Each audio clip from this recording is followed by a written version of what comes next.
जरा सोचो, अगर तुम पूरी जिंदगी एक ही चीज को परफेक्ट करते हुए बिता दो पर उससे कमाई हो एकदम लुल।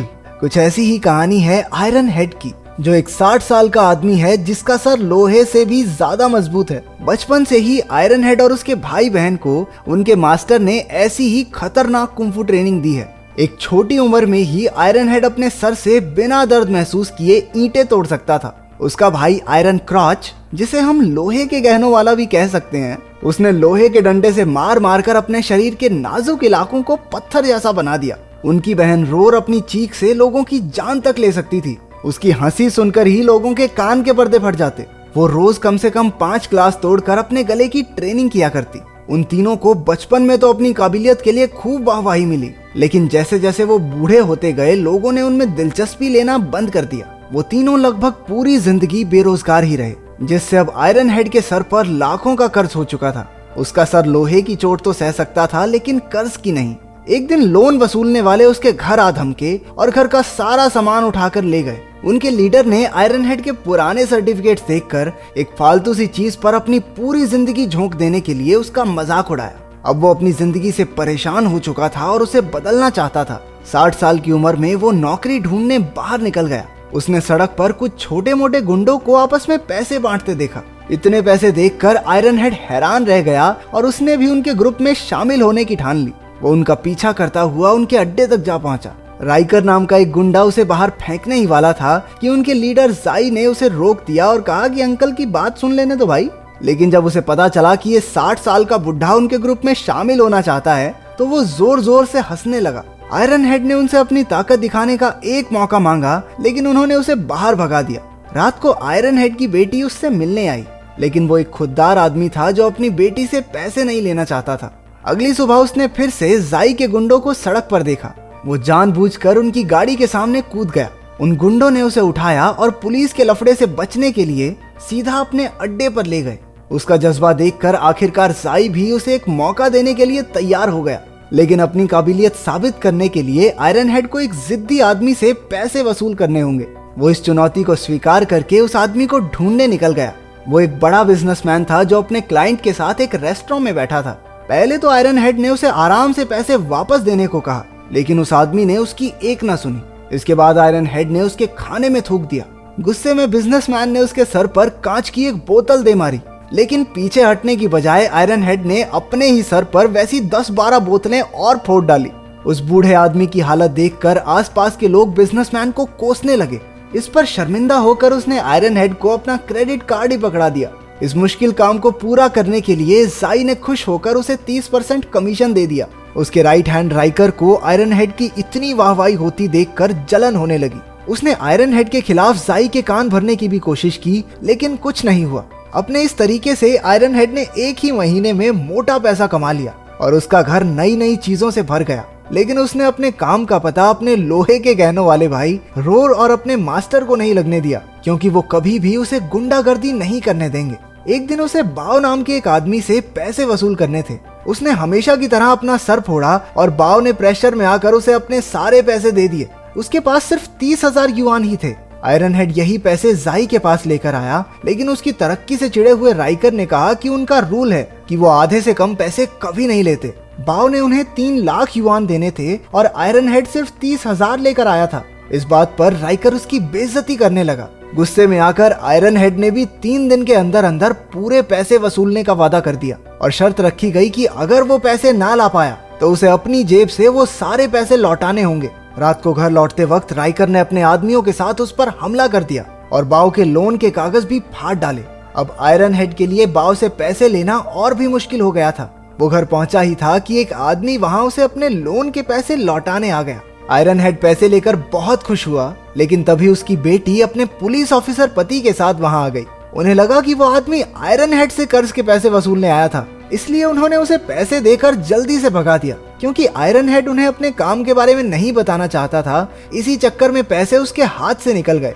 इसके बाद उसका दामाद एक घर में चोरी की तहकीकात करने गया। वो घर बाव का ही था और असल में उसी ने अपनी माँ के इलाज के पैसे अपना कर्ज चुकाने के लिए चुराए थे। उसने सबसे माफी मांगी और अपने परिवार से वादा किया कि आज के बाद ऐसा कुछ नहीं होगा। पुलिस वालों ने उनके परिवार की मदद के लिए कुछ पैसे दिए और वहां से चले गए। ये हमारे पुलिस वाले इतने अच्छे क्यों नहीं होते भाई। अगले दिन आयरन हेड फिर से बाव से पैसे वसूलने की कोशिश करने लगा। सड़क पर तमाशा हो गया और लोग बाव को गालियां देकर उसे पैसे वापस करने को कहने लगे। कोई रास्ता ना दिखने पर बाव ने उसी की तरह खुद को ईंट से मारना शुरू कर दिया। उसके ऐसा करने पर आयरन हेड को ही उस पर तरस आ गया और उसके सर से निकलता खून साफ करके चुपचाप वहां से चला गया। वो सोचने लगा कि वो पैसे के लिए कितना नीचे गिर चुका है। हमने देखा कि जाई और राइकर ने दूर से ही उस पर नजर रखी हुई थी। अब जाई को भी उसकी काबिलियत पर शक होने लगा था और आग में घी डालने के लिए राइकर तो वहां था ही। फिर भी जाई ने शर्त के हिसाब से 3 दिन तक रुकने का फैसला किया। शाम के समय उसका मास्टर रोर और लोहे के गहनों वाले भैया के साथ आयरन हेड के घर में घुस गया। जल्द ही उन्हें पता चल गया कि वो इतना अमीर कैसे हुआ था। उन्हें घिन आ रही थी कि आयरन हेड ने ऐसे गलत काम के लिए अपनी ट्रेनिंग का इस्तेमाल किया है। जिस गैंग के लिए वो काम करता था वो गरीबों को बहुत ज्यादा ब्याज पर पैसे देकर उनकी मजबूरी का फायदा उठाती थी। आयरन हेड अब बेहद शर्मिंदा हो चुका था। वो चाहता था कि धरती उसे जिंदा निगल ले। उसने अपने कमाए हुए सारे पैसे टेबल पर रखकर कहा कि आज के बाद ऐसा कोई काम नहीं करेगा। लेकिन जब उन्होंने देखा कि इस काम में तो अंधा पैसा है तो वो तीनों भी उसके साथ जुड़ गए। सारी उम्र लोहे का शरीर बहुत बना लिया, अब उन्हें लोहे का बैंक अकाउंट बनाना था। वसूली के वक्त मास्टर आयरन क्रॉच के गहनों को हथौड़े से पीटता, जिससे डरकर सभी कर्जदार झट से पैसे लौटा देते, क्योंकि उन्हें गोटियों पे हथौड़ा नहीं खाना था। इसी तरकीब से उन्होंने एक ही घंटे में हजारों युआन कमा लिए। लेकिन बाव अब भी बाकी था। उसने कहा कि उसके पास बिल्कुल पैसे नहीं है। लेकिन वो लोग कहने लगे कि घर तो है ना, बेच दे इसे, पर लोन के पैसे तो वापस करने पड़ेंगे। इस सब के बावजूद भी जब वो नहीं माना तो रोर ने उसके घर के बाहर पैसे लौटा रहे, पैसे दे, पैसे पैसे दे, पैसे, ऐसा कुछ बोलना शुरू कर दिया। वो 2 दिन तक बिना रुके बोलती रही और आखिरकार तंग आकर उन्होंने घर बेचने का फैसला लिया। इसके बाद हमारी वसूली टीम सारे पैसे लेकर जाई के अड्डे पर पहुंची। पैसे देखकर जाई ने राइकर की बुरी तरह बेइज्जती करके आयरन हेड को अपना खास आदमी बना लिया। अगले 1 महीने तक वो सब ऐसे ही पैसों की वसूली करते रहे। उनकी आयरन क्रॉच के गहनों पर हथौड़े पेलने वाली तरकीब जादू की तरह काम करती, जिसे देखकर सब डर के मारे पैसे लौटा देते थे। उन्होंने खूब पैसे कमाकर ऐश की जिंदगी जीनी शुरू कर दी। अब तो वो बाकी गुंडों को भी ट्रेनिंग देने लगे ताकि वो भी उनकी तरह वसूली कर सकें। आयरन हेड ने अपने बर्थडे पर शानदार पार्टी रखी।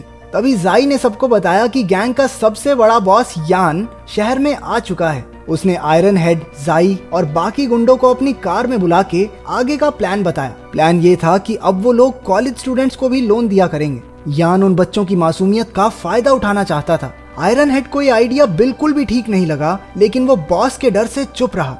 अगले दिन उन्हें कॉलेज की लड़की से वसूली करने जाना था। आयरन क्रॉच के गहने टूटते देख तो वो बहुत डर गई। जब आयरन हेड ने उन गुंडों को लड़की की मजबूरी का फायदा उठाते देखा तो उसे बहुत शर्मिंदगी महसूस हुई। इस बात को अपने दिमाग से निकालने के लिए वो अपने पोते के साथ कुछ समय बिताने चला गया। उनका पूरा परिवार एक क्रूज शिप पर 1 हफ्ता मजे मार के आया।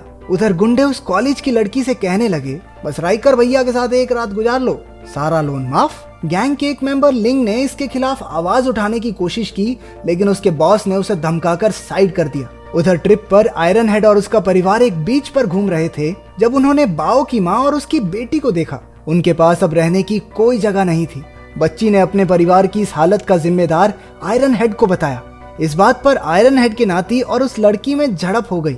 उसके नाती ने गुस्से में भरकर एक कांच की बोतल लड़की की तरफ घुमाई, लेकिन इससे पहले कि वो बोतल उस लड़की को लगती, आयरन हेड ने अपना सर बीच में अड़ा दिया। आज पहली बार उसके सर से खून आया था। उसे समझ आया कि वो कितना बुरा काम कर रहा था। उसने यान और जाई के इस काले धंधे को छोड़ने का फैसला लिया। अगली बार उसने यान से मिलकर अपना फैसला सुना दिया। आयरन हेड उसका सबसे बेहतरीन आदमी था, लेकिन उसके जाने पर यान ने कुछ नहीं कहा। इसके बाद आयरन हेड लिंग से मिला, जिसे उसने अपने नाती का ध्यान रखने को कहा था। पता चला कि यान के आदमी उसे पीटकर उसके पोते को किडनैप करके ले गए। यान आयरन हेड से बदला लेना चाहता था। गुस्से से भरा आयरन हेड अपने नाती के लिए सब कुछ दांव पर लगाने को तैयार था। उसने बाओ की माँ को भी पैसे भेजे ताकि वो अपने लिए घर ले सके। इसके बाद आयरन हेड की टीम यान के अड्डे पर बंदूकें लेकर पहुंच गई। इतने सारे हथियार देखकर सभी गुंडों ने सरेंडर कर दिया, पर ऐन वक्त पर रोर ने गलती से ट्रिगर दबा दिया, जिससे पता चल गया कि वो सारी बंदूकें नकली थी। इसके बाद गुंडों ने उनकी टीम को बंदी बनाकर उन्हें एक जवान लड़की की अश्लील वीडियो बनाने को कहा। यान जानबूझकर घिनौने काम करवा के उन्हें अपनी ही नजरों में गिराना चाहता था। आयरन हेड ने कैमरा पकड़ने से साफ इनकार कर दिया, जिसके बाद एक गुंडे ने उसके सर पर बंदूक तान दी। लेकिन इससे पहले कि वो गोली चलाता, पुलिस ने उनके अड्डे पर रेड मार दी। उन्हें गैंग के काले कारनामों का पता चल चुका था। आखिरकार पुलिस ने यान, जाई और सभी गुंडों को गिरफ्तार कर लिया। सारी लड़कियों को भी उनके चंगुल से आजाद करवाया गया। आयरन हेड भी इस काले धंधे को छोड़कर अपनी बेटी के पास रहने लगा। उसने आयरन क्रॉच, रोर और मास्टर के साथ मिलकर कसम खाई कि आज के बाद अपनी ताकत का गलत इस्तेमाल नहीं करेगा। तो अगर तुम्हें अपना कुछ आयरन का बनाना हो तो तुम क्या बनाओगे? कमेंट्स में जरूर बताना।